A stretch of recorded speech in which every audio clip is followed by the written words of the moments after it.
যুদ্ধবন্ধে ইরানের সাথে আলোচনায় ঐকমত্যের দাবি করেছেন মার্কিন প্রেসিডেন্ট ডোনাল্ড ট্রাম্প।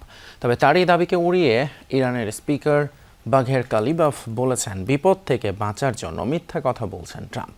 আলোচনা নিয়ে ওয়াশিংটনের এই দৌড়ঝাঁপের মধ্যে ইসরায়েল ও মার্কিন স্থাপনায় হামলা অব্যাহত রেখেছে আইআরজিসি।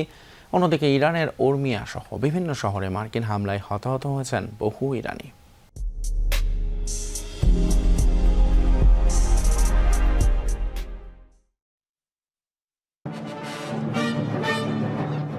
মিসাইলের গায়ে লেখা হচ্ছে শত্রুদের প্রতি হুঁশিয়ারি বার্তা।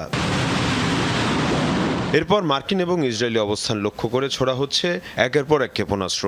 সমঝোতা আর আলোচনার নানা দাবি নিয়ে যখন দৌড়ঝাঁপ চলছে মার্কিন প্রেসিডেন্ট ডোনাল্ড ট্রাম্পের, তখন এভাবেই হামলা অব্যাহত রেখেছে ইরান।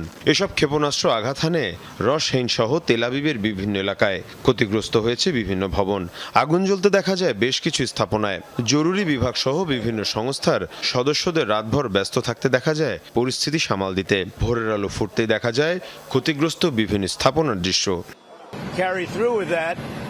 এদিকে আবারও ইরানের সাথে আলোচনা ফলপ্রসূ হওয়ার কথা জানিয়েছেন মার্কিন প্রেসিডেন্ট ডোনাল্ড ট্রাম্প। তবে তার এই দাবিকে উড়িয়ে দিয়েছেন ইরানের পার্লামেন্টের স্পিকার বাঘের কালিবাফ। মার্কিন প্রেসিডেন্ট জীবন বাঁচাতে মিথ্যাচার করছেন বলেও জানান কালিবাফ। এদিকে ইরানের সামরিক বাহিনীর হুঁশিয়ারি, সর্বোচ্চ শক্তি প্রয়োগ করে ধ্বংস করা হবে শত্রুদের।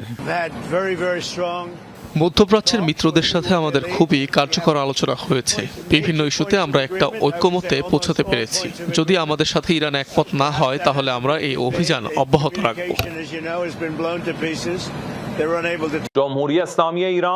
ইসলামী প্রজাতন্ত্র ইরানের পারস্য উপসাগরীয় অঞ্চল ও ওমানের জলসীমায় পূর্ণ কর্তৃত্ব রয়েছে। আমরা হরমুজ প্রণালীর উপর বিচক্ষণতার সাথে নিয়ন্ত্রণ বজায় রেখেছি। আমাদের এখানে মাইন পুঁতে রাখার কোনো দরকার নেই। তবে প্রয়োজনে আমরা আমাদের সব সক্ষমতা ব্যবহার করব।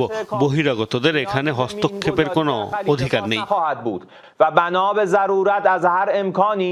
এদিকে ইরানের কৌশলগত বিভিন্ন স্থানে হামলা অব্যাহত রেখেছে ইসরায়েল ও মার্কিন বাহিনী। আইআরজিসির সামরিক অবস্থান এবং শীর্ষ নেতাদের অবস্থান লক্ষ্য করে তেহরান সহ বিভিন্ন স্থানে চলে হামলা। এর মধ্যে উর্মিয়া শহরে প্রাণ গেছে 5 ইরানির।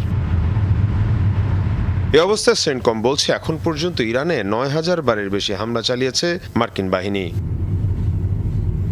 মীর মুশফিকা হাসান, যমুনা নিউজ।